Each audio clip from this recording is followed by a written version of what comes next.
Good evening to all of you. Good evening, sir. Am I audible to all of you? Yes, Yes, sir, sir. you are audible. Am I visible to all of you? Yes, sir. Yes, sir. Okay. Thank you.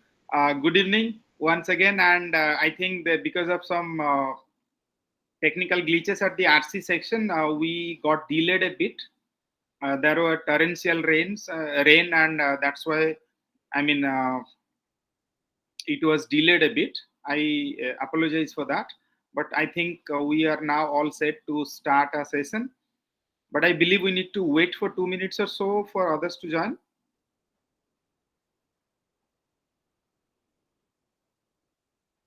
Is that okay with all of you? Yes, sir. Okay, sir. Okay, sir. I will just tell others.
Okay. Are the slides visible to you, all of you? Yes, sir. It is visible. Okay. I'm Dr. Sasibhushan Naik, and I'm supposed to teach you MEG-08, and that is New Literatures in English. And today is our first class of this, kind of paper. We'll look at block one, that is Introduction to New Literatures in English. Before I do that, I would like to know where do you stand in terms of new literatures in English?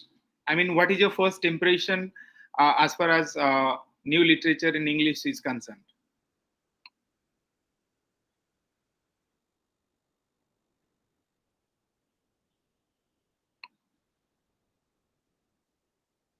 Anyone?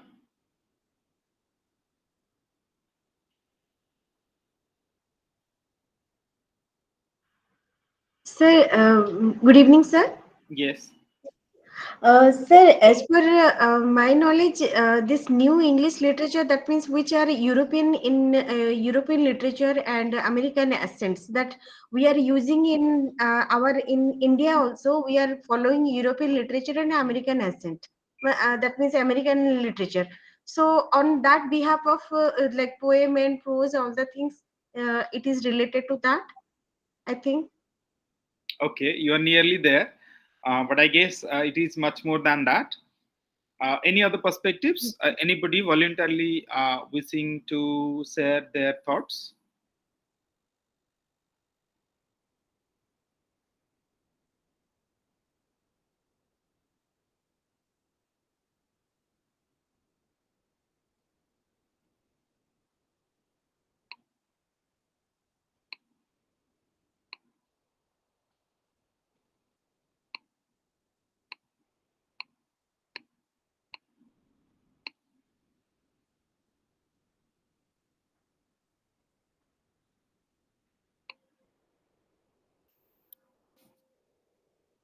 Okay, are the slides visible to you right now?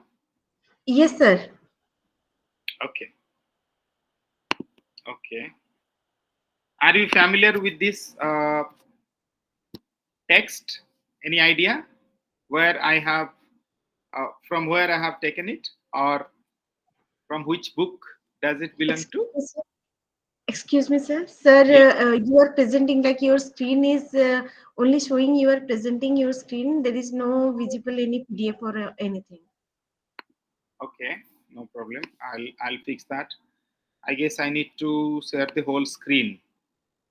Okay, let me do that.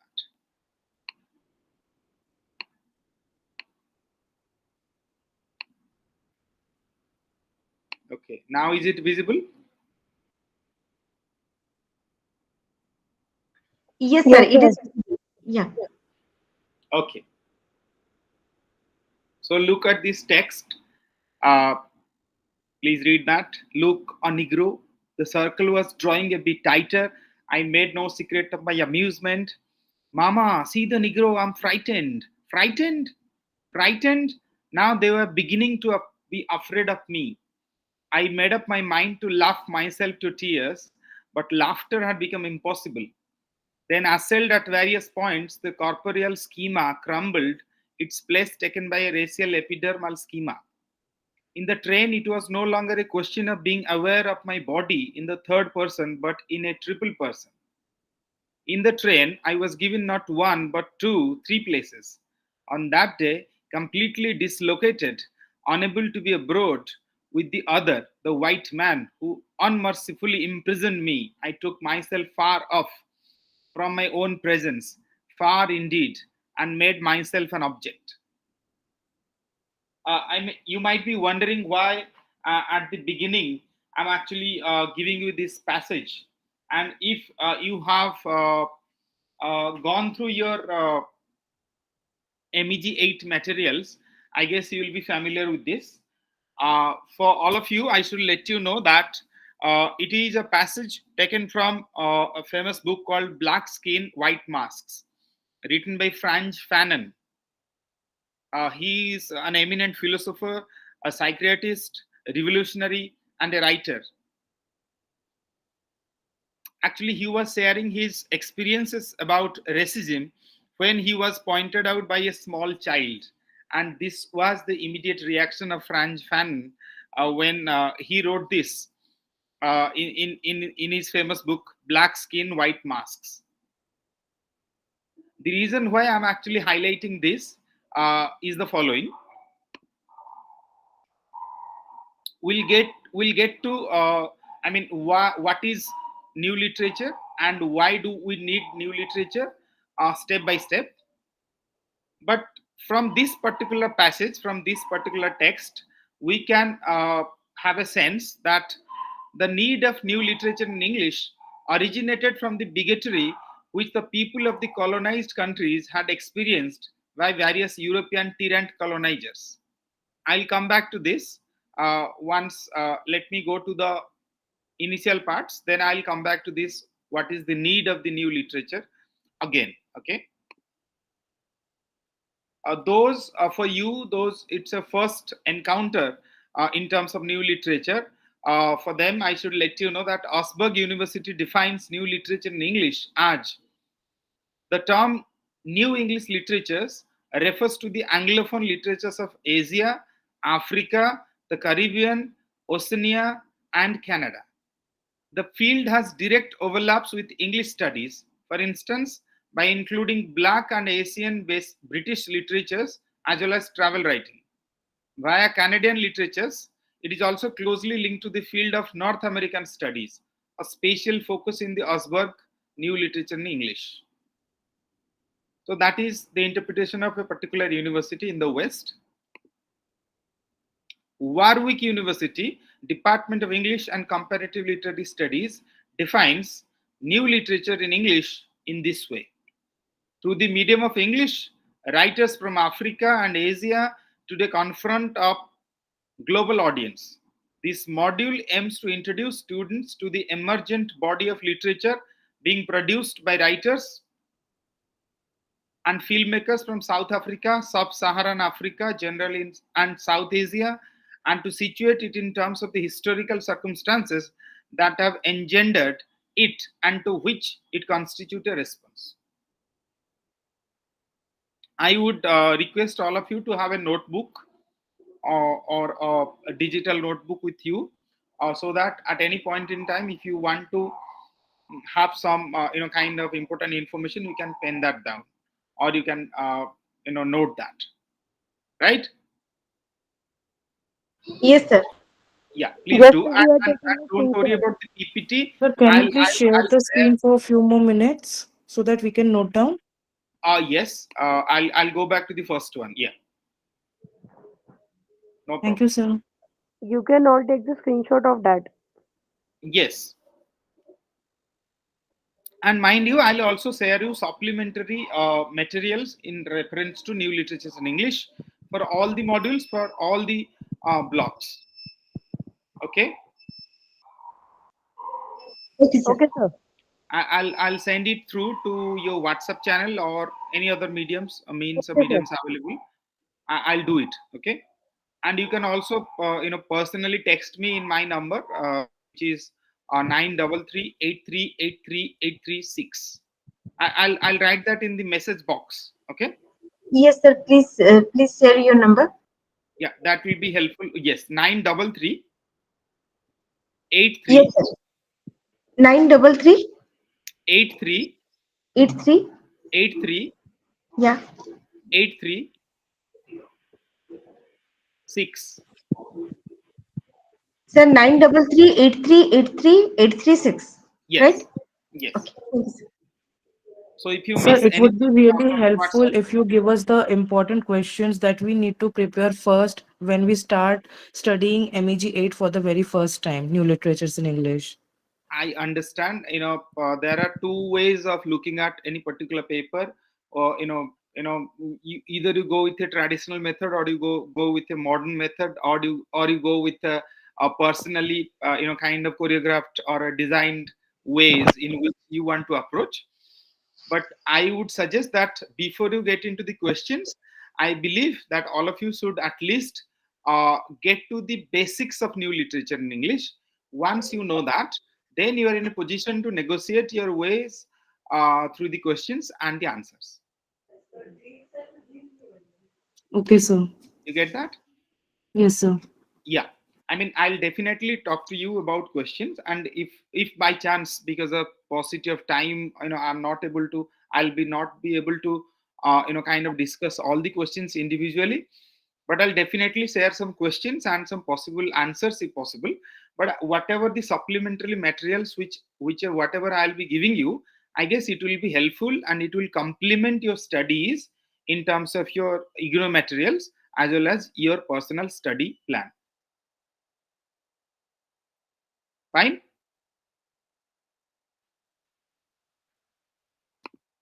Yes, sir. Yeah. So that is a definition of new literature as far as Osberg University, and as far as Warwick University is concerned, and that's what they have written in their website, or rather on their website, about new literature in English. Sir, could you please go through it that again the definition of a new English literature one more Yes. time, little bit slowly. Okay. Uh, Let me go back to the last slide. That is, Osberg University defines new literature in English as the term new English literature refers to the Anglophone literatures of Asia, Africa, the Caribbean, Oceania, and Canada. The field has direct overlaps with English studies. I'll come back to this, don't worry. For instance, by including Black and Asian British literatures as well as travel writing. So they are clubbing everything into that bracket. Anglophone literatures of Asia, Africa, Caribbean studies, Caribbean writings, Oceania, Canada, and they are also claiming that it overlaps with English studies, which I agree to certain extent. And for instance, by including Black and Asian British literatures as well as travel writings. So travel writings are also part of new literature in English as far as Augsburg University is concerned. And they're also including North American studies and Canadian literatures as well. Sir, Fine. you are meant to say that everything, like all over the international sites, like international part of the world, it is taking all that literature, what writers are saying from Canada, from Australia, from all that. You Mhm. are saying that? No. I'll come to my conclusions. Okay, just Okay. I'm just building up to the actual definition or the actual scheme of things. What we should remember or what we should accept. This is opinion, or you can say like the way university English department perceives new literature. Okay, and I have kind of collated and collected two kind of university departments kind of definition of new literatures in English. But as far as we are concerned, we will get to that after some few more slides or few more minutes, right? Yes, sir.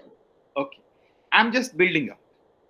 Yeah, so that is the way Augsburg University defines new literatures in English. Then Warwick University, Department of English and Comparative Literary Studies, defines new literature in English in this way. And they say, through the medium of English, writers from Africa and Asia today confront a global audience. This module aims to introduce students to the emergent body of literature being produced by writers from South Africa, Sub Saharan Africa, South Asia, and to situate it in terms of historical circumstances that have engendered it and to which it constitutes a response. I mean, they are also clubbing South Africa literature, Sub-Saharan literature, and also South Asian literatures. That means in India, Pakistan, Sri Lanka, Nepal, and all these things. I'll come back to that. Fine.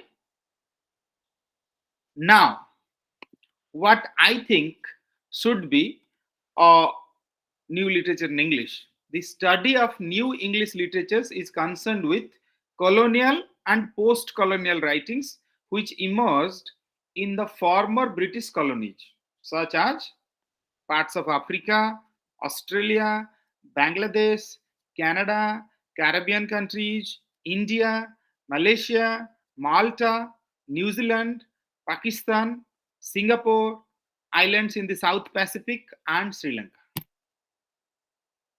Okay, so the operative part of new literature is the study of new English literatures is concerned with colonial as well as post-colonial writings which emerged in the former British colonies. So all the list which I have given you right here, it is, I mean, they are former British colonies. Fine. So any literature coming out of that particular part of the world, whether colonial or post-colonial in terms of period of production, they should be clubbed as the new literature in English. Now, are you beginning to get some kind of clarity apart, apart from this Augsburg University and Warwick University? Hello, sir. Yeah. Excuse me, sir. Sir, I'm very new to this literature subject. Actually, I'm a technical student. So, could you please explain that what is colonial? Yes, I will explain that as well. Just hold your thoughts. Okay. Yes, sir. Colonial and post-colonial means, I mean, uh, for large part of history, Britain used to rule over the most part of the world. uh, by the means of colonizing a particular part of the world. Like India was under British rule for many years, Bangladesh, uh, Sri Lanka, Pakistan, all these kind of colonies, they were called British colonies initially. Okay, when they left, when Britishers left their former colonies, and whatever the literatures were produced, it was called as post-colonial literature. But there are some debates around that as well. That what is post-colonial? Is it only after the colony, a British colony, where Britishers left their colonies, or there is something else? I will come to that in future slides. Okay. For the time being, did you get that? What is colonial and what is post-colonial in general terms? Yes, sir, I got it now. Thank you, sir. Yes, Okay. sir. Okay. So we saw, let's go back to the beginning, that you know just to set the context right, keeping the format of IGNO intact, I took a passage of Franz Fanon from his book Black Skin and White Masks about his experiences of racism when he was So can pointed you out please by. repeat the name of the book and the writer who wrote these lines? Yeah, the name of the book is Black Skin, White Masks. Okay, Okay. Yes, sir. and the writer is Franz Fanon, Frantz. Fanon, Fanon. Franz Fanon. Okay, he's a very Sir, famous. sir, could you please repeat that again, book name? Yeah, book name is Black Skin, White Masks.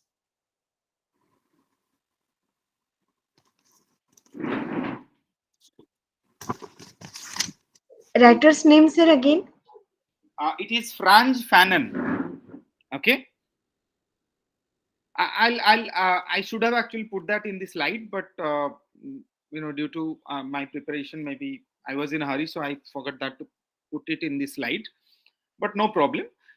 Black Skin, White Masks, written by Franz Fanon. Okay, Okay, I'll sir, thank also you. give you a potential list of books which you should follow to be familiar with new literatures in English. Okay, so based on this text, or based on this context,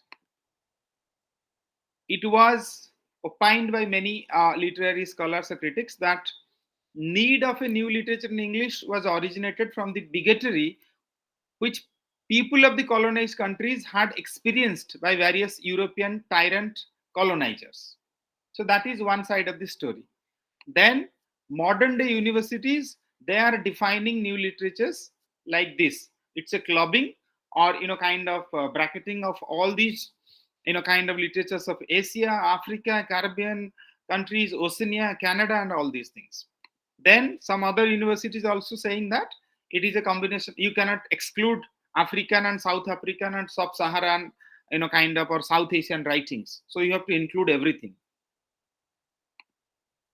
So a kind of conclusion we are arriving at is study of new English literature is concerned with colonial and post-colonial writings which emerged in the former British colonies, such as parts of Africa, Australia, Bangladesh, Canada, Caribbean countries, India, Malaysia, Malta, New Zealand, Pakistan, Singapore, islands in the South Pacific, and Sri Lanka. Did you get that? So can you please repeat once again, sir? Which part? Right. Sorry, sorry to interrupt, sir. I got the point, sir. Sorry. Yeah, yeah. Thank you. No problem.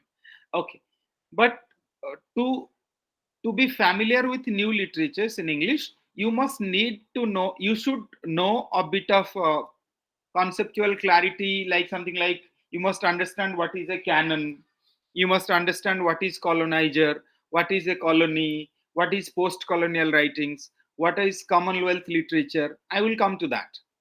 Okay, nothing to worry. You also need to go to the history a bit. How what are the timelines under in which the British Empire operated in various parts of the world. Like in 1600, East India Company founded And 1607, uh, first settlement, British settlement, started in America. Okay. Then Britain participated in transatlantic slave trade. In 1757, Battle of Pulaski, uh, uh, East India Company, kind of made a headway into Indian subcontinent or Asian subcontinent, you may say. Then it became a force to reckon with in the Indian subcontinent. In 1763, Peace of Amiens eliminates France as a colonial rival. I mean, even at that point in time, French people were also colonizing some part of the world. Even Portuguese were also doing the same. But in 1763, there was a kind of accord between French and Britain regarding this colonial thing. So that they settled between themselves that okay, this is my area of interest, and you don't kind of you don't get involved in this part of the world. You let me do it. You go to some other parts of the world. In 1788, colonization of Australia also started by the Britishers. In 1877, Queen Victoria crowned as Empress of India. Okay. Scramble for Africa in late 19th century, another historical movement. In 1914, British Empire at its zenith comprises 20% of the world's population. That means in 1914, Britishers were almost ruling, 20% of world's population, and they were controlling many part of the world. In 1931, Statute of Westminster, virtual independence of white dominions. That was another historical, event. In 1947, India becomes independent, and partition happens. Then this India, Pakistan, Bangladesh, and all these things. That is a separate story altogether. In 1949, Commonwealth of Nations replaces British Commonwealth. I mean, look at this. I mean, I really fail to understand that why these former British colonies are creating a kind of association and they're celebrating it. And you will be ashamed to know that, even all of us in India are participating in Commonwealth Games. The very people who had ruled us for 250 years, and we were free after a lot of struggle, after so many years, and now we are celebrating that as well. Because I mean, I don't know, I don't really understand this logic. Maybe some politician might be able to let you know that what is their real agenda behind all this Commonwealth thing. Okay. And you must understand that all the former British colonies were part of British Commonwealth or Commonwealth of Nations. But interestingly, USA was also under British colony, but USA never participated in Commonwealth of Nations. Okay, that's what Salman Rushdie pointed in one of his kind of writings, that it is curious why USA was never part of this Commonwealth of Nations. In 1960s, most British colonies in Africa, the Caribbean became independent. Africa and the Caribbean countries became independent. So 1960s was the last, kind of last time when a British colony was there officially. But after 1960s, no part of the world was under British rule. So this colony thing or colonizing attitude, or the whole business of colonizing a particular entity or a particular state or a nation or a business or a part of a land or part of the world, was out of the equation. I mean, there is no rocket science in this particular historical kind of sequence. I just gave you a kind of glimpse of what exactly happened with Britishers and their plan in colonizing other part of the world, so that you will correlate that what is colonizing, what is colonial literature. Okay, are you getting my point? Yes, sir. Yeah. Yes, sir. So now you might question me that, what are the main themes or focus or common themes of new literature in English? Struggle for independence, say for one, emigration, national identity, allegiance, and childhood.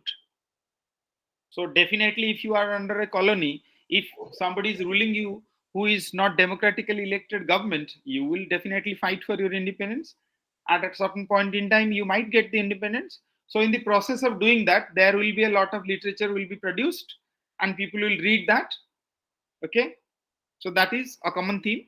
Emigration, legally or illegally, you have to emigrate, you have to be a migrant at some point in time, and you might have a background story, you might have a literary output or literary production at that point in time.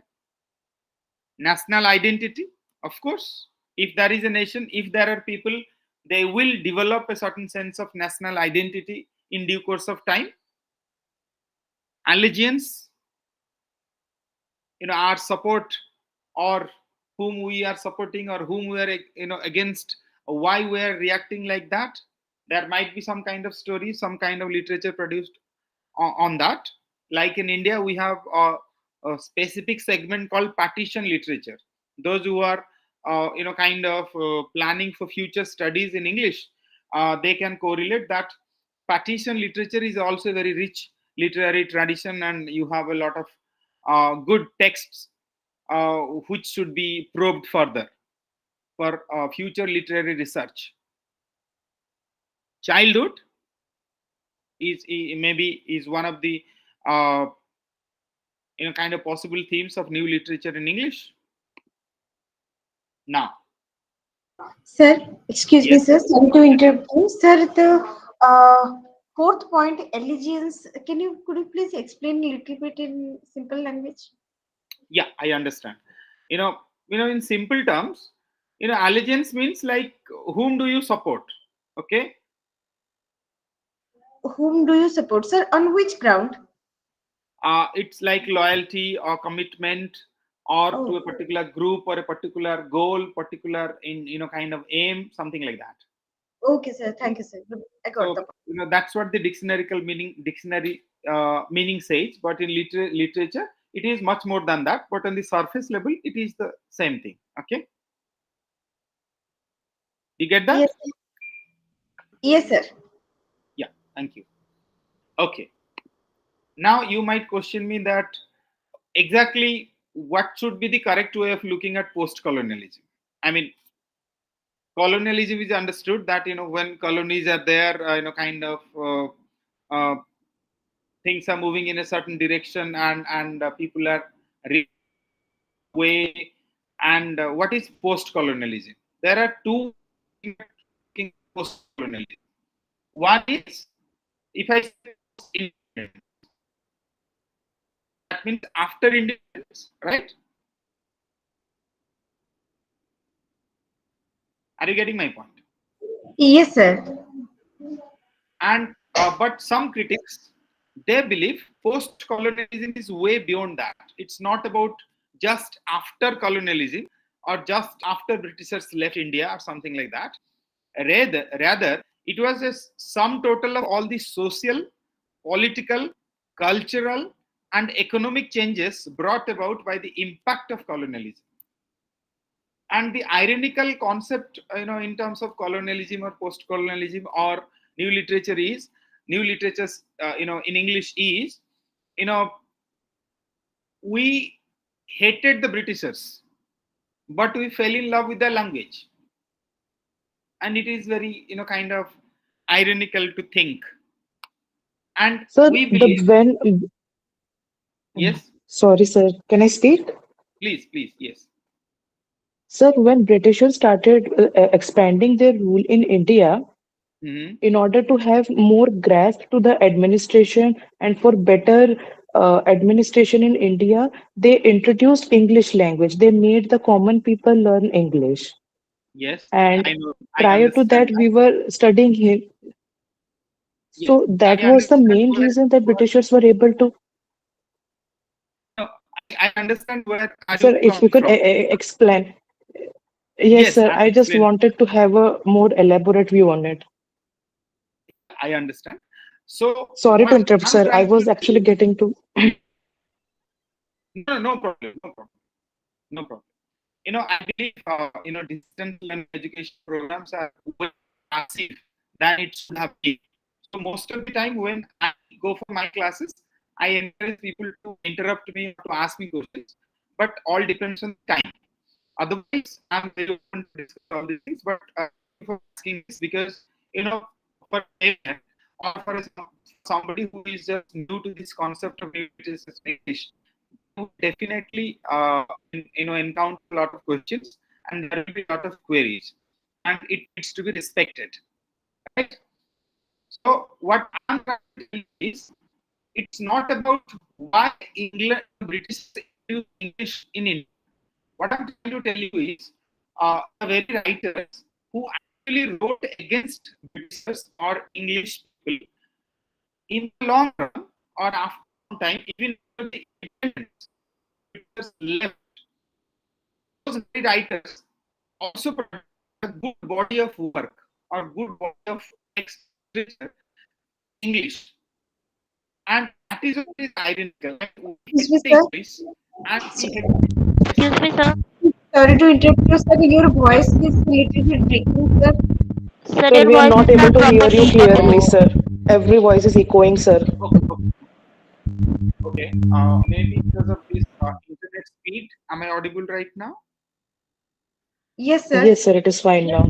Yes, sir, properly. Yeah.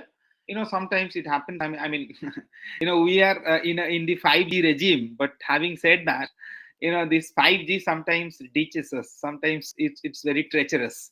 Okay. But we can't help it. We have to move on, right? So what I'm trying to tell you is, uh, the reason why Britishers introduced English is well known to all of us, and we respect that. We accept that. But what I am telling you is something different. Am I audible? Yes, sir. You are audible. Yes, sir. Yes. Thank you. So what I'm trying to tell you is, uh, after independence, once the Britishers left our land, let's say for an example, for India, right? Some of the Indian writers, they started writing in English, and they started producing good English works, which are worth studying or remembering and analyzing and appreciating. We are proud of that. But the reason why I said that it is ironical, because those very writers, or all of us in a kind of collective manner, we disliked the colonizers' tongue, because English was definitely the language of the colonizers, the people who were actually responsible for ruining our past or our history or our nation or our future, you may say, in certain sense. But knowingly or unknowingly, by choice or maybe just out of compulsion, some of our writers, they wrote in English. But their argument behind that was that if we write in English, it will reach a better audience, and it will be accessed by many, and it will be kind of vehicle or a bridge to showcase what Indian literature or body of literature is capable of. So that is why I said it is ironical. It's not that I was saying that why Britishers introduced English in the first place. Their idea was different. But my argument is different in the limited context of post colonialism. Did you get that? Yes, sir. Yes, Are sir. you saying that, sir? Actually, Indian authors, that Indian writers who wrote in all the things in their own Indian accent, Mhm. to reach the all over the world, to show that Indian literature, how rich is our Indian literature, but they are showing that this the thing in English, right? Yes, I mean, you are partly correct, and what actually, there are two issues here. One is why Britishers introduced English, that is well known and that is well accepted by many, right? But Yes, I sir. am saying something in the context of colonialism or post colonialism, because in colonial world there are two people involved. One is the colonizer, who is doing the operation, doing all kind of nonsensical thing, and somebody who has been colonized. Okay. So colonized always hated the colonizers. So anything related to the colonizer, they hated it to the core. But once the colonizers left our colony, that means our country, we should have left many things about them. I'm not advocating that we should leave English. No, I'm saying a limited point in the context of colonialism and post colonialism, because it has been written in many books that English is dubbed as the tongue of the colonizers. Okay, because they used to speak English, they are English. English is not our language, but we adapted ourselves, or we, in certain sense, you can say that we actually kind of graduated to a certain level, that where we believe maybe they were the colonizers, maybe they had ruled us for many years, but it is high time that we should forget about those things. We should think about what English can do to us, what English as a language can do to our literary world, or our kind of messaging to the world. So that's what I'm saying. I hope I am able to clarify your my position a bit. Did you get that? Yes, sir. Completely. Thank you. Yes. Okay. Sometimes what happens in a face-to-face classroom, it is far more easier in terms of kind of your train of thought, and expressing yourself as a whole. But in an online class, sometimes what happens, you know the message gets lost in the translation. Okay, when I say translation, that means in the process. Okay, so it's slightly difficult for both the parties, the students as well as the facilitator or the teacher, right? Yes, sir. Okay, what I'll do now, I'll go back to some other things which I should tell you. It's not in the slides. Okay, uh, you know there are certain kind of texts. Sorry, just a minute. Okay, yeah. Okay, so do you know what is a literary canon,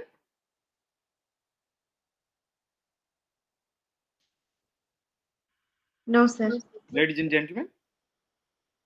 The term literary canon is a technical term, and it is used to describe a set of texts that serve as a recognized standard of stylistic quality, or cultural or social significance, and sometimes intellectual value. That means, to put it simply, it is a set of texts. If I say, how to define, or how to give an example in terms of canon in English literature, right? So that means, there are certain texts or writers as a group, they define what English literature is. Okay, are you getting my point? Sir, Yes, could you sir. please elaborate again? Yeah, canon means, when I say literary canon, that means, it is used to describe a set of texts. For example, suppose if those who are from RC Bhubaneswar, they will correlate. If I say, Odia literature, right? If I say, like, if you say 5 or 10 books name or author's name to a layman, uh, he will connect, correlate. Oh, you're talking about this phase of Odia literature. Okay, likewise, if you talk of English literature as a canon, or as a group, or a group of texts which are recognized internationally, or which are dubbed as the standard English literature because of their stylistic quality, or maybe because of their cultural significance. Let's say Ramayana or Mahabharata. Okay, they are epics in Indian literature, right? Excuse me, sir. Yes. Can we say that canon as a high cultural text? Partly yes. I mean, technically yes. I can't say no, but to laymen, I think it's about a group of texts that are recognized highly in the context of the kind of grouping of that particular region, and they would say these texts or these authors represent English literature to a large extent. For example, if you say T.S. Eliot, of course he is the part of the canon. If you say William Shakespeare, definitely is a part of the canon, right? But if you say some lesser known text or lesser known writers, you can't say same. You can't say the same for those authors or kind of books. For example, if you look at the Bible, would you believe that it is a part of the canon?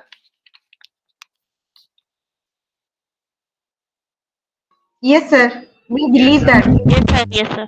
If you look at Homer or Sophocles or Plato or Aristotle, as writers or critics, would you consider them a part of the canon, literary canon in English? Yes, sir. Yes, Yes, sir. sir. For such a long period of time, they have actually carried the burden of English literature, through their kind of writings, through their creative writings, through their critical writings, through their literary theory and other things, right? Yes, sir. If you go Yes, back sir. to kind of old age or old English, you might remember Beowulf, okay, then Dante, Chaucer, and you have Petrarch, okay, you have William Shakespeare, you have Rousseau, you have Frederick Douglass, you have William Wordsworth, you have Emily Dickinson, James Joyce, Franz Kafka, okay, you have Virginia Woolf, T.S. Eliot, William Faulkner, Pablo Neruda, the man from Chile, okay, Albert Camus, John Steinbeck. So these are the people whom are widely regarded that they are part of the canon. That means whatever they have written as a writer or as a critic, they are considered, or it is considered as a part of the canon, literary canon. Are you getting my point? Yes, sir. And if you look at kind of magic realism, you will find Gabriel Garcia Marquez. If you look at kind of African literature, you might find you have Chinua Achebe. Okay, so they represent a kind of sense of respect, a sense of kind of representation. So that is about canon. I'm just giving you a kind of simple explanation of certain concepts in new literatures in English before I get into the details, right? So, if you want to really understand new literatures in English, you have to understand what is colonial, what is post colonial. You have to understand what is post colonialism or post colonial literature, what is Commonwealth literature, okay? And then you can get into new literatures in English. And you have to individually discuss all the other countries, kind of who are clubbed in this new literatures in English bracket. You have to understand their history, their significance, and the prominent texts of that particular region. For example, suppose we look at Australian literature, then we have to pick 5 or 10 books of Australian literature, and we have to believe that this is the part of Australian literary canon, and we have to understand and justify our position as well. And sometimes we don't have to do much because historians or literary critics have already done that. We are just reading it for information and for examination purposes for you. Are you getting my point? Yes, sir. Yes, Yeah. sir. So coming back to Commonwealth literature. Commonwealth literature is generally believed to refer to all literary products of the independent countries, independent but former British colonies like Africa, Asia, the Caribbean, North America, which were once colonized by the United Kingdom. Okay, Sir, could you please repeat that again? I am writing. okay, no, don't worry. You don't have to write. You just have to, kind of take notes in quick and manner in which you can remember that point. But I will send you these PDF files. Okay. But Okay, if you sir. want to write, it's good because it's a good practice. You will understand and you will have certain kind of clarity, right? Yes, sir. So, Commonwealth literature is generally believed to refer to the literary products of the former British colonies, like former British colonies, but they are independent right now, like Africa, Asia, the Caribbean, North America, which were once colonized by the United Kingdom. And mind you, there is a difference between England and UK. Can somebody tell me what is the difference between England and UK?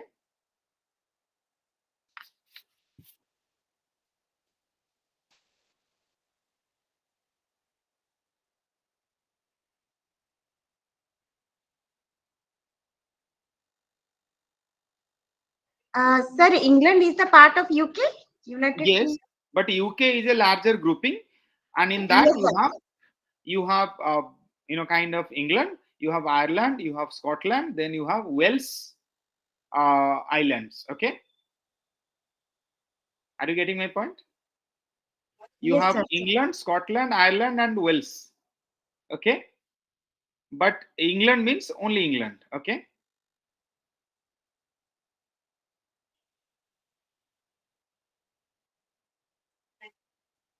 okay. So that is Commonwealth in literature for you. And mind you, like I told you earlier, that interestingly, though USA was part of this, kind of former British colonies, but USA chose to stay out of that. The Commonwealth literature or Commonwealth of Nations or British Commonwealth. And there has been a lot of controversy related to that. And our Salman Rushdie has criticized it pretty heavily in his book. Uh, I don't remember exactly. I'll quote you that later. Okay. So you have the works of writers from Australia, New Zealand, Canada, India, Malaysia, Singapore are therefore regarded as Commonwealth literature.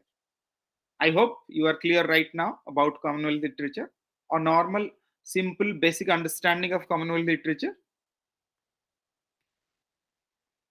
right? Should I move on? Sir, I actually couldn't understand the Commonwealth literature, sir.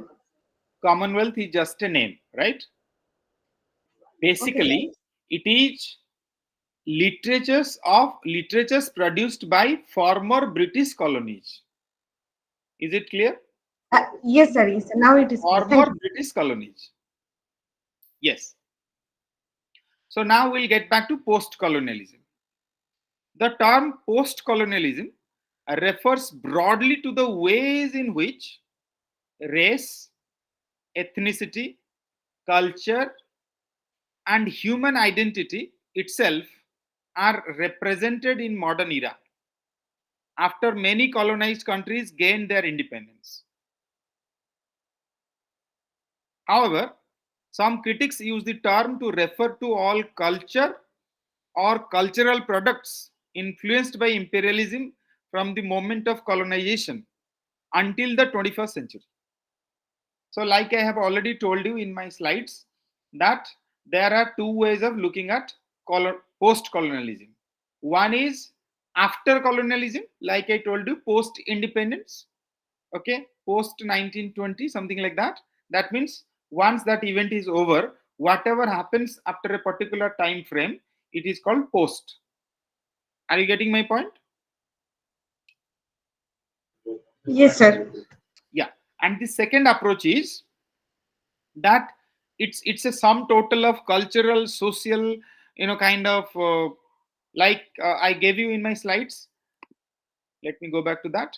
Sum total of all the social, political, cultural, and economic changes brought about by the impact of colonialism. Are you getting my point?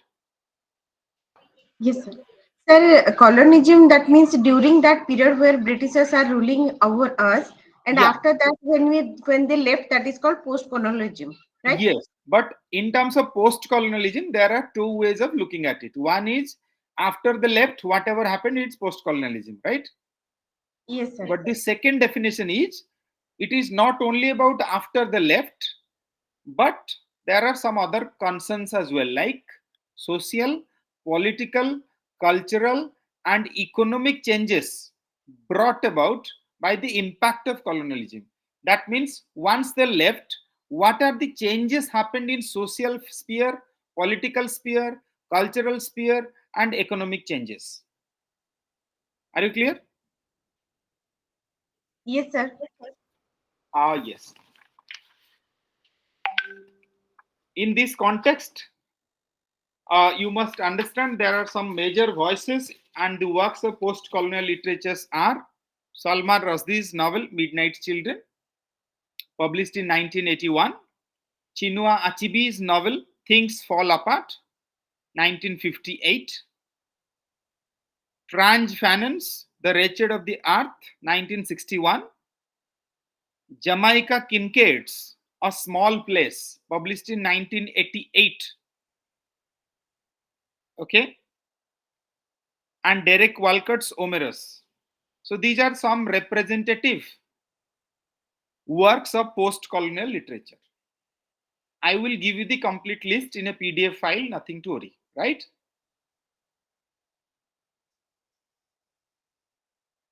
Are you getting my point? Yes, sir. Okay. Moving on. Now we are beginning to get somewhere in terms of new literature. So what is new literature? In English, or new literatures in English are not that new altogether. That means it's not a new concept. They have emerged from the process of colonization. That means this new literatures of English or new literatures in English is not a new concept, but rather it is a byproduct of colonization that transformed large tracts of the world from the late 15th century onwards. That means towards the end of the 15th century, whatever changes happen in literary world in terms of uh, English literature or certain other literature as well, it can be clubbed as the new literatures in English. And at some point in time, people also called it like overseas literature. Okay. And what constitutes these new literatures in English? West African literature in English in 1950s, African literatures in 1960s, indigenous writings in Canada, Australia, Excuse me, New sir. Zealand. Yes, New literature is also called. Can you complete that? overseas literature. Overseas. Okay. Okay, sir. Yeah. That means foreign literature. Okay. I mean, we also keep saying in our general conversation in day to day life that, he's working overseas or he's working abroad, right? So, overseas literature. So, what comprises these new literatures in English? Yeah, foreign literature. Salman Karim has written in the text box. 1950s, West African literature. That's what the starting point of new literatures in English. In 1960s, 60s means it's 1960 onwards to 1970, okay, something like that. Indigenous writings in Canada, Australia and New Zealand in 1970s, which we are going to study in our future classes. Okay, Black and Asian British literatures in the 1980s. All of these new literatures in English have a remarkable diverse wage in terms of how they shape the experiences of colonization and their legacies. So these starting from 1950s to 1980s or whatever has been written in that particular period, a time frame, all these texts have a particular trademark or a particular kind of specialty where you can find that all these have been shaped by the experiences of colonization and their legacies. You can say what positive legacy colonization might have. For example, English as a language. Now all of us are studying English post graduation in IGNO. I am teaching you. I have studied post graduation in English because I fell in love with the language. It might be ironical, but at the end of the day, we love the language. That's why we're studying it. So it has been shaped by the experiences of colonization and their legacies. And all of them, I mean, this African literature to New Zealand literature, have to certain degrees moved beyond the original colonial matrix to remake the forms and functions of English as a global language and to engage with a wide variety of political, cultural, and literary contexts in various parts of the world. So that is how this journey of new literatures in English started from 1950s through 1980s. It is going on. Are you getting my point? Yes, sir. Yes, sir. You can call it's a complex transcultural networks and the negotiation of socio-cultural diversity in an increasingly globalized world. Like all of us are saying, world is an increasingly, world is becoming increasingly a kind of global village, right? None of us are disconnected from each other. It's just a matter of a video call or a text message. So new literature, new literatures in English has also contributed in certain ways to the idea of global village, to the idea of transcultural networks in terms of literature and other things, right? So today Yes. it's not only Britain and the USA, but some 70 countries throughout the world that are divided by a common language. I mean, GB Shaw, George Bernard Shaw, another writer in English, he has criticized this idea of new literature in English in certain sense. And he said it's not that we are united by language, we are divided by language. He has a particular school of thought, or he was belonged to a particular school of thought, and he thought so. Are you getting my point? So you also have to understand what is European settlement, like as in Canada, Australia, Yes, sir. New Zealand. Yes. Uh, Sir, according to GB, sir, that he was thinking that we are divided by language. Why is that?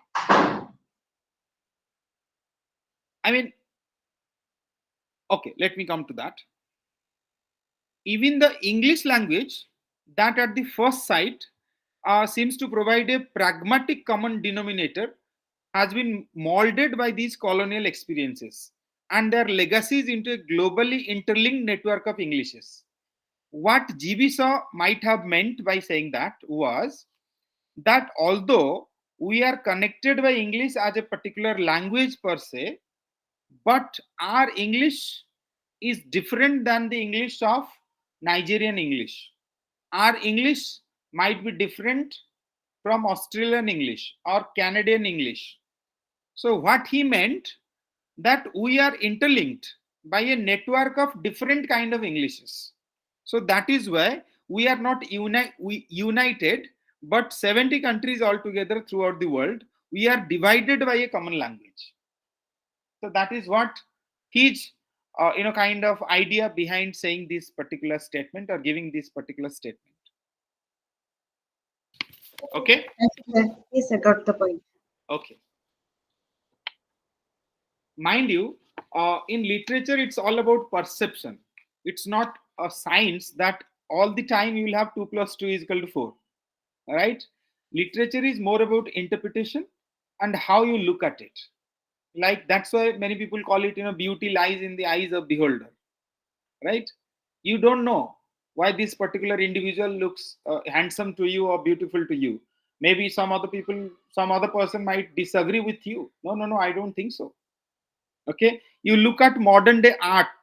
Okay, you look at modern day art, you will be surprised to know that why this, what this is an art. Is this an art?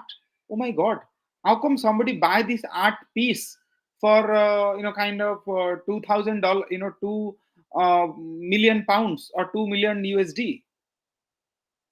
Because we don't see the value in that, we don't see the legacy value in that, we don't see the thought process behind that art. But talk to another artist, or an art lover, he will say, "Oh my God, it's a beautiful piece. We have to take it. We have to buy this." Are you getting my point? Yes, Yes, sir. sir. Yeah. Individuals have their individual thoughts about that particular Yeah. Thoughts, choices, project. preferences, and their interpretations as well. Okay.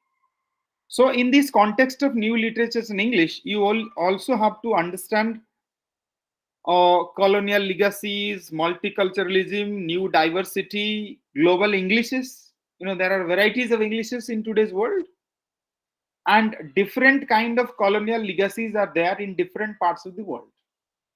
Like even in 2024, our Indians or our very own brothers and sisters in our country, we are somehow, kind of, we are still part of the British Commonwealth or Commonwealth of Nations. We are participating in Commonwealth Games. We are spending crores of rupees in that. I, for one, as a person, you know, this is my personal view, not political view. That I don't understand what is the point in doing that. They have ruled us for many years. Now they have left us. We should be free in many ways. But you go to Delhi, you go to Mumbai, you go to Chennai, you go to Kolkata, you'll find there are many roads, many buildings are named after these Britishers, and we are not able to kind of go move away from that colonial legacy. So that is also a problematic area. So new literature in English is also kind of shedding light on those aspects of our interpretations of literature and language. Have you read Kanthapura? Anyone? No, sir. No, sir. No? Yes, sir. Raja Rao. Raja Rao. Yes, Raja. sir. Yes, sir. Okay. Have you read the Kanthapura preface? Yes, sir. Okay. Yes, sir.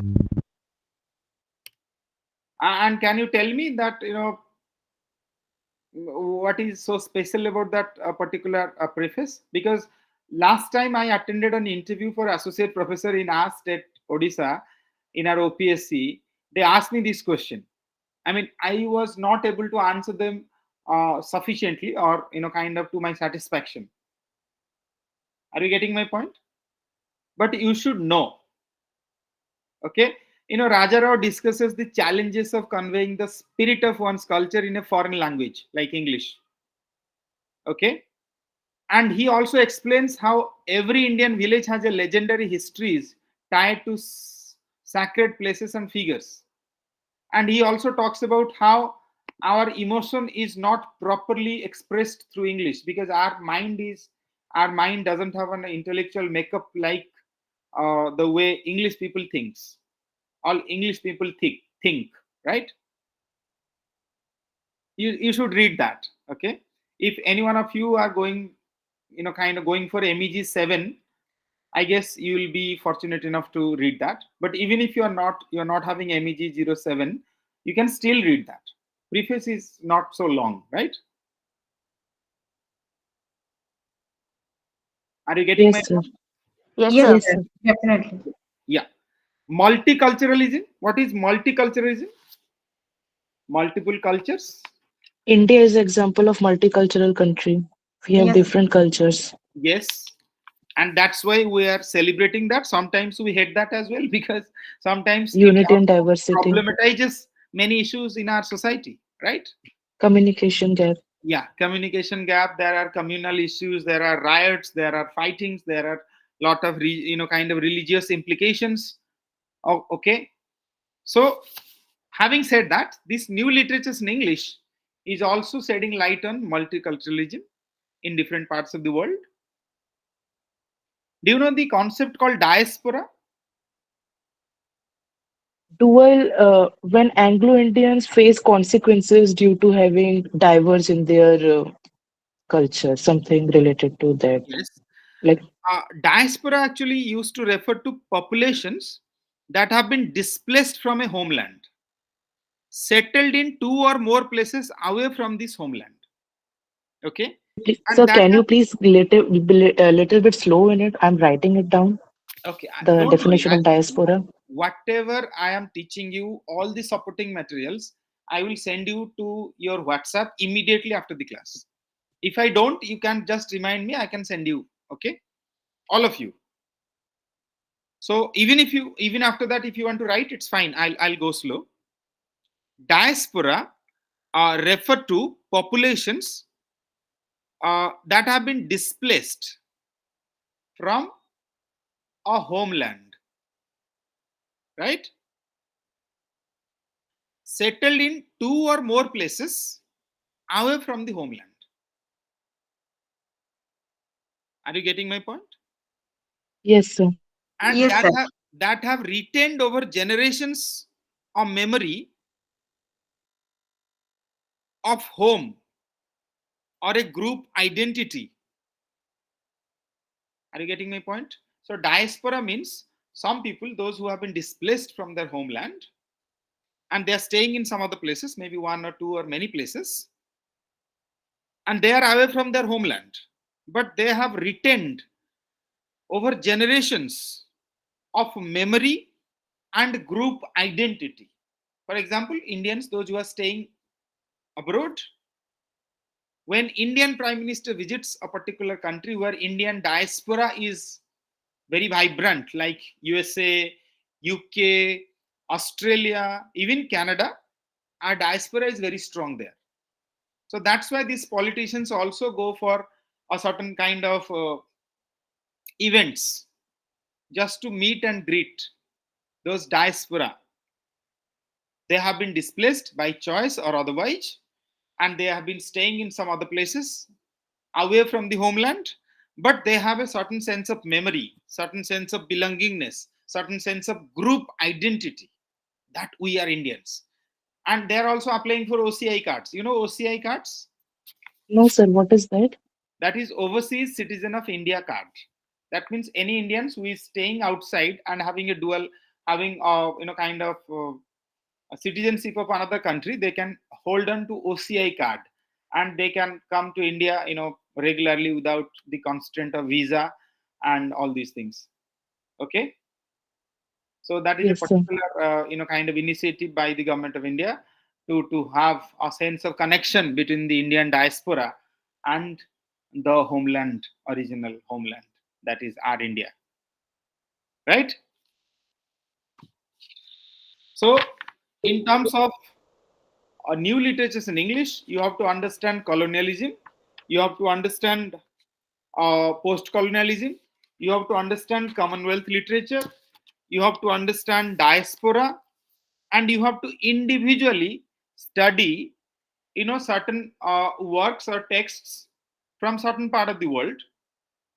For example, if you go to Caribbean countries or islands like Trinidad or Tobago, you find certain key texts. I will send you the list, but I'm just reading it out. CLR James, he wrote Minty Alley in 1936. It is considered a kind of good body of work.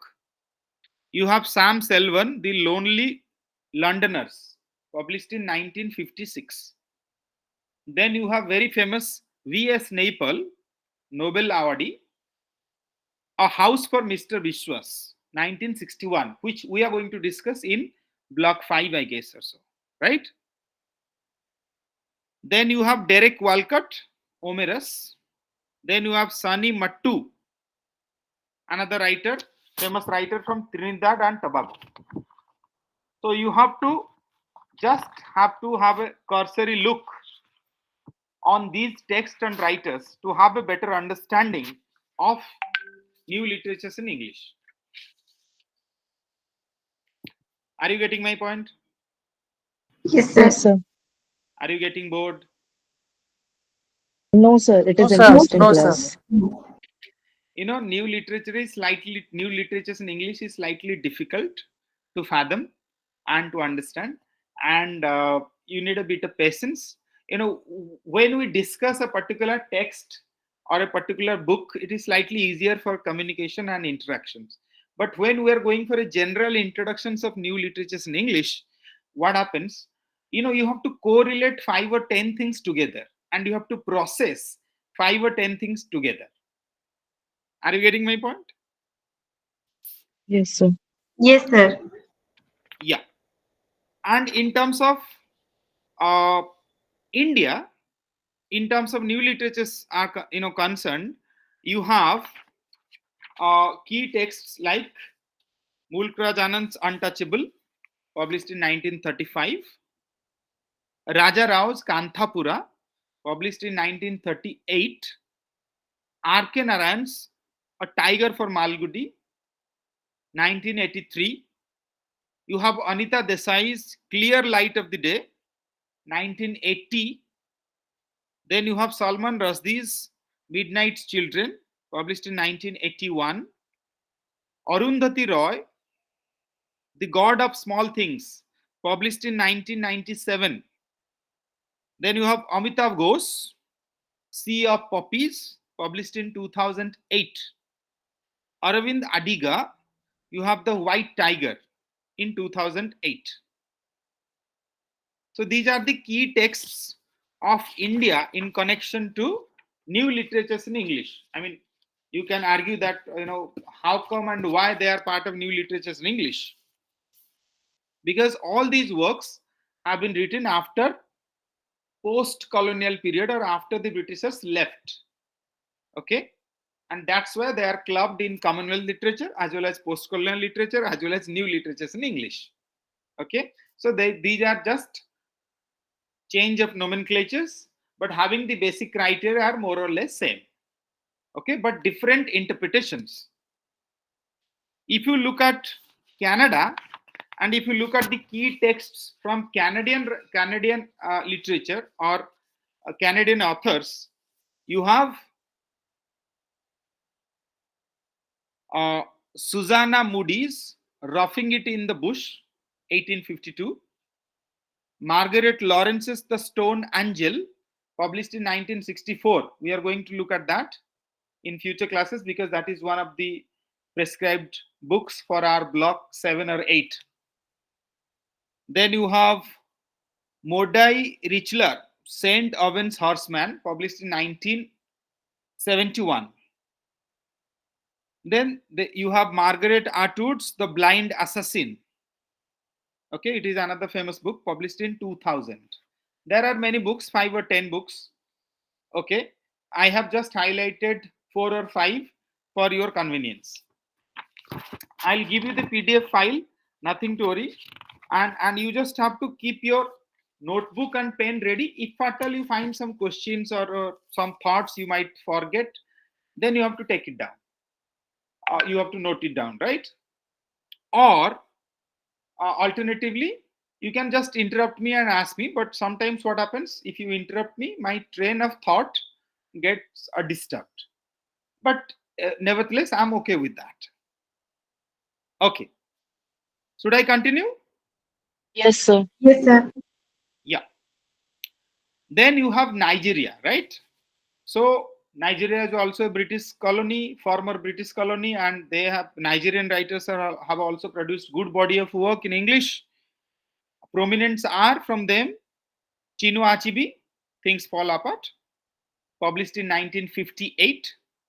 Ole Soyinka, The Interpreters, 1965. We have Ole Soyinka in block 2 or 3. Then you have Ben Okri, The Famished Road, published in 1991. Then you have Chimamanda Adichie, Purple Hibiscus, 2004. Mind it, Chimamanda Adichie is a very good TED speaker. You go to TED.com, you search her name, you will find a lot of good TED talks and you will like it. I watched one for many years, The Dangers of a Single Story, the title of the talk of Chimamanda Adichie. Okay, take note of that. I guess you will like it. Most of the time, women will like it more. And it's not about women only, but it is a kind of feministic or feminist talk, but it has a good kind of logic and I enjoyed it very much. So these are the key texts from Nigeria in terms of new literatures in English. Are you beginning to understand a bit about new literatures in English? Yes, sir. Yes, sir. So simply put, new literatures in English means former British colonies post their independence, they have produced certain body of work, certain literary texts, and they can be clubbed as new literatures in English. It may be Indian, it may be Nigerian, it may be Canadian, it may be Australian. All of them can be clubbed in new literatures in English. And most of them can also be clubbed as post colonial writings. And most of them can be clubbed in Commonwealth literature as well. Fine? Yes, sir. Don't worry about the notes or the name of the books or kind of texts. I will send you the PDF files for your reference, and uh, prescribed books, whatever available with me, I'll also send you. Fine? Yes, sir. Yes, sir. Okay. Now we'll go to something else. You have to process and channelize your thought process in terms of while you attend a particular class. You have to make an outline for yourself that what I'm going to learn today, and whatever the teacher or facilitator has taught us, how to channelize them or compartmentalize them, and to understand and remember and reproduce when the need arises. Like for today's class, what is new literature? What is the definition? What are the different universities, departments are saying about new literatures in English? What are the theoretical perspectives? Okay. What are the different genres of new literatures? What are the different terms we should understand to understand new literatures in English properly? Okay. And you have to figure out the background and the rise of new literatures in English. It all started in 1950s and it is continuing till from that, right? So once you understand these concepts in parts, it will be far more easier for you to actually navigate your examinations. Once you understand all these things, then you can go to questions. Are you getting my point? Yes, sir. Okay. I'll also highlight certain prescribed books which are there in your IGNO book as well. But having said so, if you feel confused about those books, I would recommend you don't be so serious about those critical theoretical books. You have to put it simply and you have to prepare accordingly as far as your examination is concerned. You go to IGNO portal and you go to student section, you download all the past questions, right? And then you think or you correlate that how many questions are there from unit 1 regarding new literatures in English and its introduction. Okay. And what should be your approach to kind of answer that question? If you plan this way, it will be better for you to understand and to score good marks in new literatures in English, that is MEG-08. Fine. Yes, sir. Okay. Sir, it is very difficult to understand, to memorize all the key words, difficult words. So, is it possible that I can, as per my concern, I'm not arts student. I'm technical student. So, as Okay. per my concern, I can write in my own words. Is that okay for in examination? No, in examination, you can, of course, use your own words, but there are certain technical terms you have to reproduce them. For example, Okay, sir. diaspora, you cannot replace that with something else. Okay. Yes, sir. Yes, sir. Those And words for we example, can't replace. Commonwealth literature, you Yes, have to mention Commonwealth literature. yes, sir. Okay. Okay. Post colonialism, you have to mention that. Uh, I got it, sir. That means you are saying that the particular keywords I have to just remember, but I have to elaborate in my own words. Is that okay? Yes, Okay. exactly. And regarding let me kind of bust this myth that, I mean, with due respect to you and all other technical students, for your information, I'm a lecturer in an engineering college, right? So That's good, sir. so it's not about technical or non-technical science or arts. It's about, even in science there are so many things you have to remember. There are so many formulas, there are so many problems and solutions, and you have to certain kind of experiments you have to do, and you have to follow a process and chain of kind of process. So it's not like that, in technical literature, technical studies, you don't have to remember many things, or it's not like that you have to remember everything in English literature. If you go to history of English literature, you have to remember everything. But if you go to literary theory and criticism, you have to understand. If you go to linguistics and phonetics, you have to understand. Are you getting my point? Yes, sir. Yes, sir. I got your point. Okay, so it's not like that you have to remember a lot, but somehow you have to remember certain concepts for your clarity, your own clarity. Okay. Yes, sir. Okay, so I should discuss a bit about prominent themes in new literature or post-colonial literatures, like I just told you in a bit while I went to that slide. But now I should tell you about hegemony, language, place, and displacement. So, can somebody tell me what is hegemony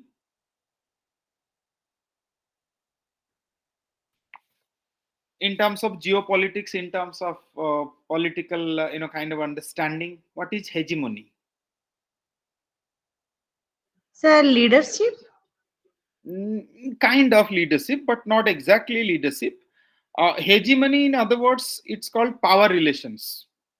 Okay, like you look at USA, it is kind of having its own hegemony all over the world. Okay, knowingly or unknowingly, we are just following USA.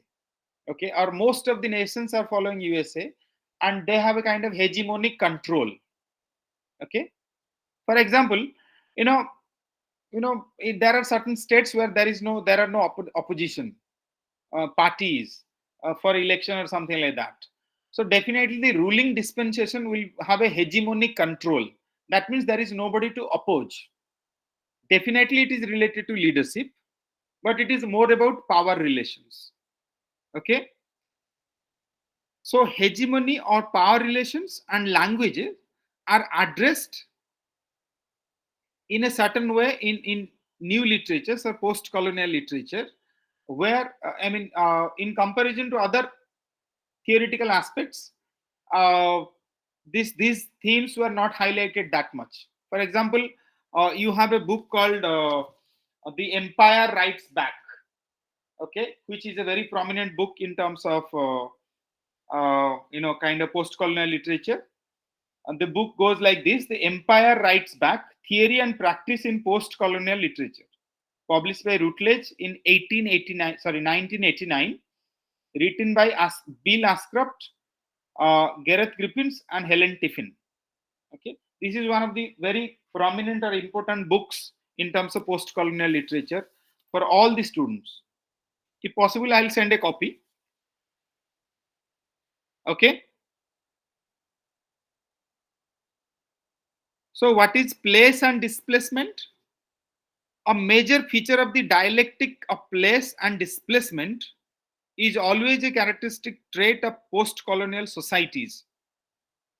Whether these have been created by uh, a process of settlement or intervention or a mixture of the two, but there will be place and displacement. Okay, beyond their historical and cultural differences, place, displacement, and a pervasive concern with the myths of identity and authenticity is a feature common to all post colonial literatures in English. That means the sense of displacement, sense of belonging, sense of memory, sense of diaspora is are part of the post-colonial literature always. So this concept of place and displacement is very vital in terms of post-colonial literature, and the concept of hegemony, concept of diaspora. Okay, you will also have to look at that. Okay, let me go back to my slides.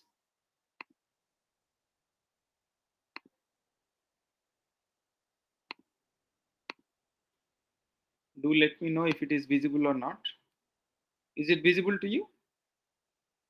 Yes, sir. Yes, sir. Yes, sir. Okay, let's talk about why this need of a new literature in the first place arises, or why it happened. The usage of English in penning down new literature implies the fusion of cultures, like I told you, multiculturalism, because the meeting of two cultures, and in particular, the way in which an indigenous order has been usurped by alien and intrusive value, is one of the dominant themes in post colonial literature. So, this fusion of cultures is a prominent theme in post colonial literature. So, post colonial literature is part of a larger bracket of new literatures in English. Okay. What are the other concerns and why there was a need of new literatures in English? Authors regard language as a medium of power, but instead of using standard English, they employ a national variety in order to reconstruct and deconstruct the English language. For example, we Indians write English in a different manner. Native kind of English people like from UK, they will write a different kind of English. You go to Australia, you go to Canada, you go to Caribbean countries, you will find different varieties of Englishes. Therefore, post colonial writings abrogates the privileged centrality of English by using language to signify difference while employing a sameness which allows it to be understood. What do you mean by that? That means post-colonial writings, it simply abrogates the privileged centrality of English. They create a space for all varieties of Englishes, all kinds of Englishes, all kinds of expressions in English language. Like the first passage I quoted from Franz Fanon's Black Skin, White Masks. That English is slightly different. Sir, sir, Yes. what is the meaning of abrogate? Abrogate means, recently we abrogated the Article 370. What do you mean by that? Implication? No, not implication. Removal, sir. Removal. Something Removal. which ceases to exist, and we removed. Okay. Oh, So this oh, is okay. just a technical way of saying that post-colonial writing, kind of negates the privileged centrality of English. I mean, English is the be all and end all kind of thing that ended with post-colonial writing. Are you getting my point? Yes, sir. Okay. What else? What are the other implications of new literatures in English, and what are the other reasons which is why this need of new literature arise? A reason for this deconstruction process is the imperial power's control over the means of communication rather than the control over life and property. Authors try to express their differences and use writing as an instrument of power to establish a position against the imperialist, because writing is one of the most important instruments of communication. So there lies the answer to my earlier question, that if colonizers are English, their tongue is English, their language is English, why we Indians should write in English? We should avoid that. But in this slide, you have the answer. Authors try to express their difference and use writing as an instrument of power to establish a position against the imperialist. So you have to write in their own language to make them understand that what or how you feel against them. If you write in Odia or Hindi or some other languages, How come the colonizers will understand how you feel, what you feel? Now, are you beginning to get the answers? Yes, sir. Okay. Yes, sir. What else? Nonetheless, not only language and the means of communication need to be changed, but the entire system of cultural assumptions on which the texts of English canon are based. What it means? It means these cultural assumptions. There are a lot of cultural assumptions the Britishers were, forming against us or for us in reference to the English canon, in reference to the English texts. So that has to be changed. That's what the new English literary writers thought. English studies deny the value of the peripheral and the imaginal, the uncanonized. That means the traditional English studies or body of work, it denied the value of peripheral. That means somebody who is at the margins, somebody who is not at the center. Okay, it is called peripheral. Okay, imaginal, that means what we are imagining, or uncanonized. Suppose tomorrow I write a book in English, I'm not going to make it to the canon, English canon in English or Indian English literature, because my text or my creative writing or my book will not have that literary output or literary value or weight or currency which will make me canonized. So this English studies uncanonized many of the writers. They considered many of them are peripheral. They considered many of the writings are imaginary. But this new literatures in English, it gave them a space. Come on, this is your kind of true place. You just have to take it. It is for your taking. It is for yours to enjoy, to employ, to express your thought process to the world. Are you getting my point? They are giving that space to the writers so Yes, that new they can write literatures in in English gave their a certain own words. space to the peripheral, to the imaginal, to the uncanonized writers and the body of works. Okay? Yes, sir. The book which I was quoting, Bill Ashcroft et al. Means when you have two or three writers or editors of a particular book, according to MLA citations, you have to write like that, Ashcroft et al. Okay? However, suggest a reconsideration of English canon, which all too frequently still acts as a touchstone of the taste and value. So these three writers or editors, who are they? Bill Ashcroft, Gareth Griffiths, and Helen Tiffin, they considered or they suggested that English canon should be redeveloped. It should reconsider the place for new English literature's writers. Okay, because they believe this English canon is a touchstone of taste and value. You go to I hope many of you might have visited a jewelry store, right?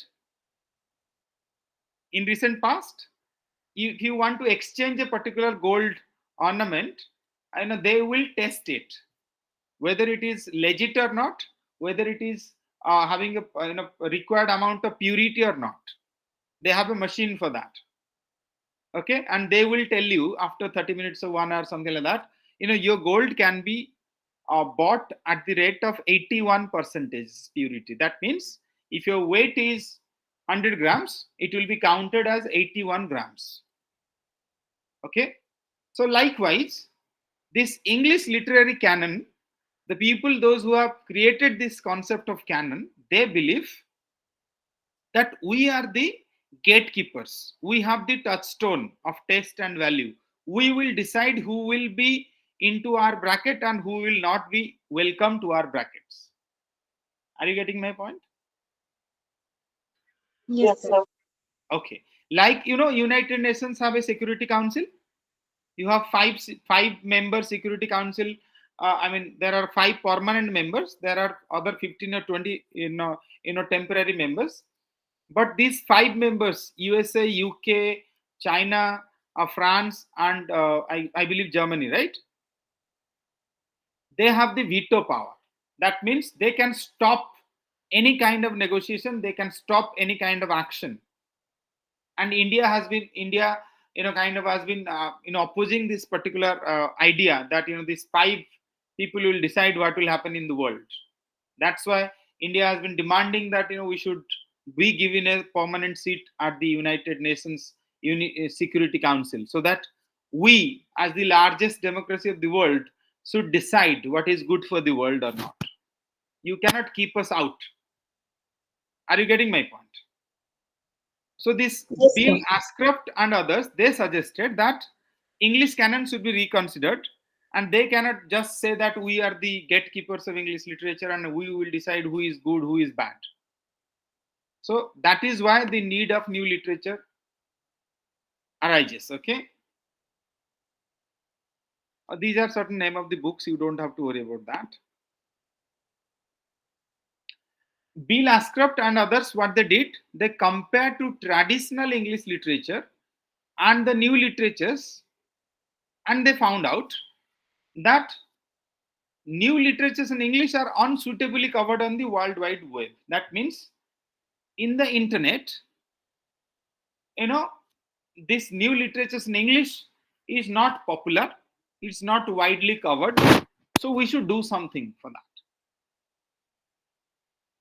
They also thought that many contemporary works are still under copyright protection and are not published in freely accessible text archives. That, those who are from intellectual property and those who are studying intellectual property in India, they will understand that every creative or literary work has a copyright. You just cannot copy and publish and sell and do such kind of thing. Okay, you have to take permission. So if suppose Raja Rao's Kanthapura first edition I want to reproduce, I can't do that. I have to follow a certain procedure. Okay, are you getting my point? So there lies the need of support for new literatures in English. That's what Bill Ashcroft and Gareth Griffiths and Helen Tiffin told us or suggested in the books. She is another critic, Elik Bohemer, for instance, believes that superficially most modern and contemporary literatures could be called colonial or post-colonial owing to the conquest of Britain by the Roman Empire. So she has a logic that what should be called as colonial work or what should be called as post-colonial work, because Roman Empire actually, conquest of Britain by the Roman Empire. She is another critic. Anya Lumba states that post-colonialism is a relatively vague concept, and Christy McLeod claimed that there is no definitive consensus on what technically constitutes post-coloniality. That means it's an emerging debate that what is post-coloniality. And coming back to the famous book or famous editors Bill Ashcroft, Gareth Higgins, and Helen Tiffin, they suggested that a lack of critical practice concerning the new literatures is responsible for the inability of European theory to deal adequately with the complexities and varied cultural provenance of post-colonial writing. Okay, they suggested there is a constant lack of critical practice related to new literatures in English, and that is what is responsible for inability of European theory to deal properly with this complex kind of post-colonial writings.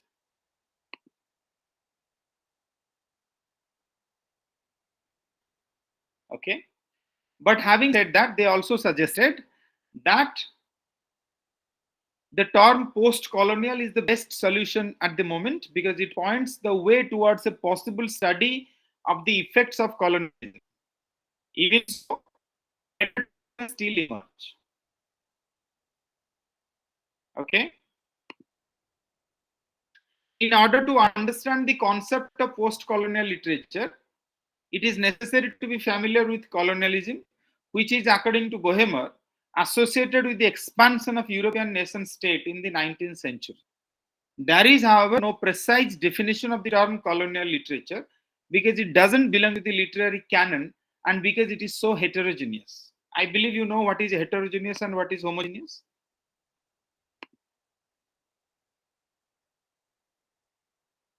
Yes, sir. Homogeneous means same elements, and heterogeneous means two different elements. You can say. Okay, okay.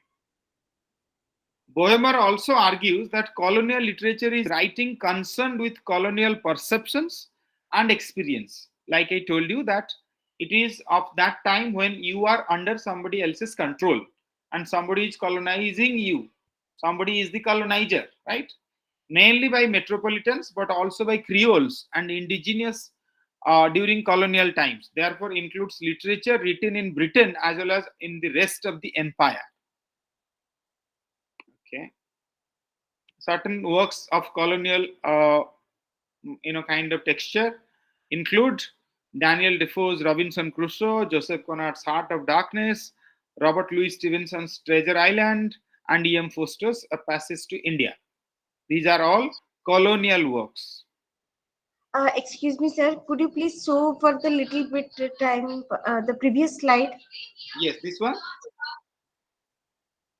Not this one, sir. Previous one. Okay.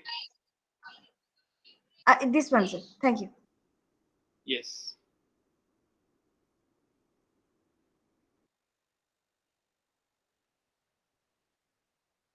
So, in this context, can you tell me what is a Creole?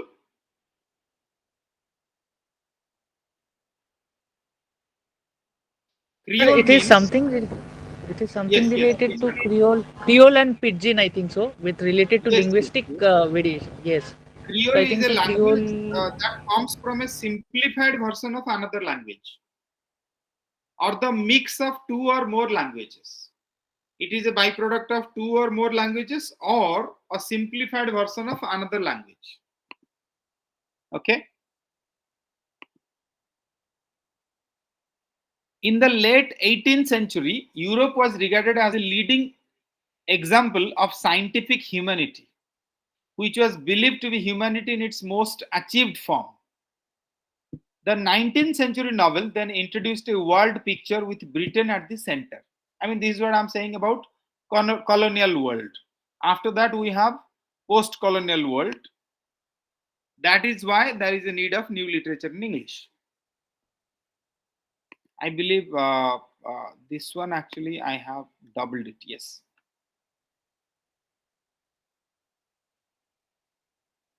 Okay. I believe this one also duplicate. Okay. No problem.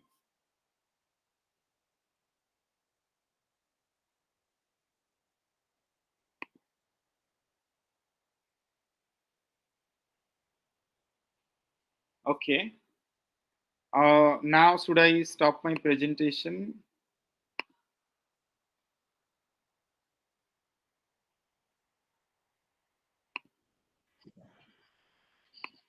Am I Sir, audible to all of you? Yes. yes, sir. Sir, at the end, like as per you shared that earlier, after the class, you will share the PDF regarding the that supplement that regarding PDFs which is related to today's blog. So it will share in group or what in WhatsApp group or what? In the WhatsApp group. Yes. Sir, I have created one link. I have shared in the chat box. I will share it again so that people can Okay. join in and we can have a organized way. Okay. No problem. I guess you have forwarded that to me, Salman. Yes, sir. I have forwarded that to you, and from tomorrow onwards, I hope there will be more students, sir. Because today Okay. some people might have not joined because of the first class. Tomorrow onwards, we might have more attendance, sir. Sure, sir. Yeah. I understand that. Maybe one reason could be we started late today because of some technical issues at the RC level. Okay. And because of that, maybe some miscommunication was there, and that's why a number of students were like kind of lesser than expected. But having said so, no problem. Tomorrow onwards, we'll have more students. I know that for sure. And let's see how it goes. And I believe what is the unit 2, I mean, block 2 of MEG-8?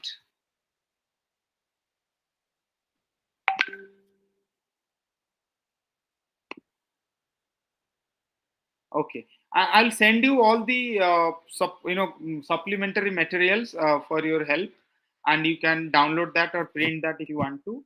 And nothing to worry about this PPT. Whatever the source material I have, I will send it to your WhatsApp group, and we'll see how it goes.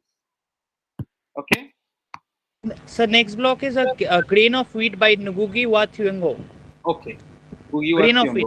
A grain of okay. wheat. Grain of wheat. No problem. No problem. We'll look at that. I guess that is slated for tomorrow, and Saturday and Sunday we have a break, and then again Monday onwards we have again block 3, 4, 5, 6, 7, 8 continuously, right? Okay, I think I believe we should stop here, and we should call it a day. Yes, sir. Thank you, sir. Thank you all. Sir, thank you so much. Thank you so much, sir. Thank you for patient hearing, and kind of new literature in English is something which is slightly challenging, but it's not that. It's also interesting in certain ways, and it's a kind of new way of looking at English literary landscape, and it will help you, uh, in preparing for your examinations. And mind you, since the time is limited, and since there are so many issues to be covered, sometimes it is not possible to cover all the issues. But having said so, I'll try my best, and let's hope for better participation from tomorrow onwards. Sir, Thank you sure, all. sure, sir. Thank you so Thank you, much, sir. sir. Good night, sir. We'll meet again tomorrow. Thank you. Yes, sir. Thank you so much. Thank you, sir. Thank you.